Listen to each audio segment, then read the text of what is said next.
I'm Tom Baker, this is Chasing Cars, and today I'm having the first Australian drive in this, the new Volkswagen Arteon. So what's an Arteon, and why does it kind of look like a concept car? Well, this is a new halo model to sit at the top of Volkswagen's range, and the German brand's goal is unashamedly to steal sales from cars like the Mercedes C-Class, BMW 3 Series and Audi A4, so they needed something that looks pretty memorable. The Arteon also introduces a host of new driver assistance technologies to the VW family, but under the skin, this new car is largely a Passat, complete with the Golf R's Rorty 206 TSI engine. So my question is the Arteon really special enough to command a 65 grand price? And can this Volkswagen really compete with Mercedes, BMW and Audi? So let's jump in and start finding out. Jump down into the Arteon's low-slung cabin, and the first impressions that you get are of space and minimalism. This is a large and attractive cabin that feels very broad, and although it's quite conservative with few flourishes, this wide vent that runs the length of the dashboard is pretty cool. However, most of you will realise that all of this comes from the Passat, and the Arteon doesn't get much visual differentiation inside.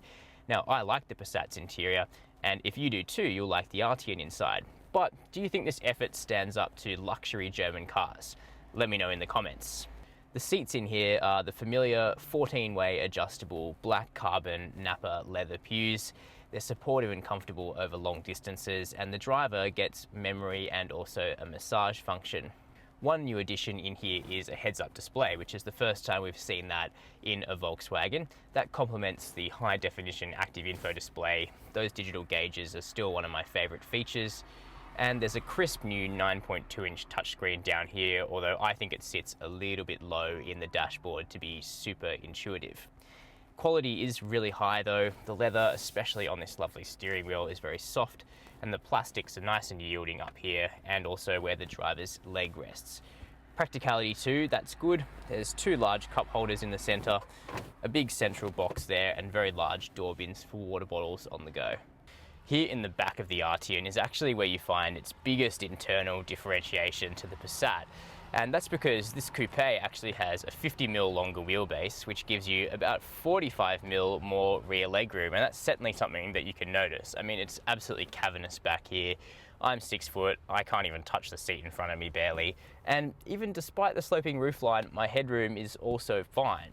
Of course, fitting 3 people across will be a little bit tougher. There is a big driveline hump in the floor there to send torque to the rear wheels, because of course this is an all-wheel drive car, but for 2 full-size adults, the Arteon is very comfortable in the back. Unlike the old Passat CC, which the Arteon is kind of a spiritual successor to, this boot isn't a sedan boot. In fact, it's an electrically raising hatchback, which means that this car is really practical. And in terms of cargo space, it is highly competitive and in fact tops the rest of this small luxury segment. At 563 litres, there's heaps of room, and if you need more space, it's easy to drop those rear seats to create a really long loading bay in the Arteon. So what's the Arteon like to drive? Well, overseas you can get lots of different Arteons with different engine combinations, but here in Australia the only one we get is the very best, and that's the Arteon 206 TSI R-Line. So under the bonnet, it's got essentially the Golf R's 2-litre turbocharged 4-cylinder petrol. It makes a bit less power than the Golf R does now, so 206 kilowatts up high in the rev range, and a healthy 350 newton meters of torque available from just 1800 revs in a really wide plateau. So what that means is that the Arteon feels nice and effortless in town or on the highway. And this is a fast car. It'll do 0 to 100 convincingly in under 6 seconds, and it's helped in that regard by the fact that it has 4-motion all-wheel drive as standard. And it's only when you're really pushing this car at 8 or 9 tenths that you can feel the effect of that 4-motion sending torque to the rear wheels, but it is an effect that you can really feel. The Passat 206 TSI is actually one of our favourite mid-sizes in terms of being able to get it out on a back road and take it for a blast, and the Arteon only improves in this regard as it sits a little bit lower to the ground and it's got a little bit of a longer wheelbase, keeping you nice and secure on the tarmac. The longer wheelbase also means that the Arteon rides more comfortably than the Passat 206 TSI, and that's despite the large optional wheels on this car that measure in at 20 inches. The ride quality in comfort mode is actually really nice. Things firm up convincingly in sport mode, but actually the Arteon has a new type of Volkswagen adaptive damper that gives the driver 43 different combinations of softness or hardness on the dampers, so pretty much anyone will be able to find a quality of ride that they're happy with in this car. The adjustable driving modes also alter the characteristics of the throttle, the transmission, and the steering. In sport mode, I find that the steering is perhaps a little bit too resistant. It feels nice and natural in normal mode to me, but the best thing is that you can actually mix and match your combinations to get, for example, a focused and firm ride and light steering if that's the sort of thing that you're into. The Arteon's also nice and quiet, both in the front and the back at higher speeds as well. So I think this is a really relaxed motorway cruiser, and it's also a mid-sizer that's happy to be taken out on a back road and given a bit of a thrashing, and I like that.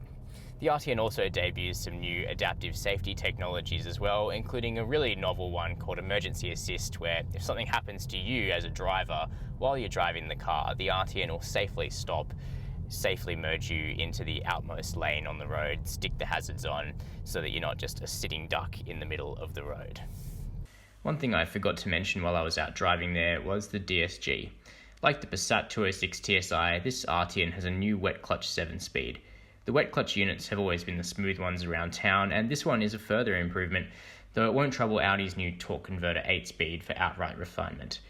But in all other ways, the Arteon's defining characteristic is how easy it is. It's easy to buy because there's basically only one spec, and it includes plenty of features for less money than its rivals from the true luxury brands. It's easy to drive with point-and-shoot all-wheel drive and a punchy turbo engine, and it's easy to live with because of a huge cabin and big boot. Plus, to my eyes, it's easy to look at with some real curb appeal. Peel back the looks, and truthfully, the Arteon isn't the most emotional or engaging car to connect with, but that isn't really the point. This is a refined, rapid executive express. But really, the Arteon is a statement from VW about the kind of brand they want to be. One that aims to sit within mainstream budgets, but makes you feel like the car you've bought is something much more special than that.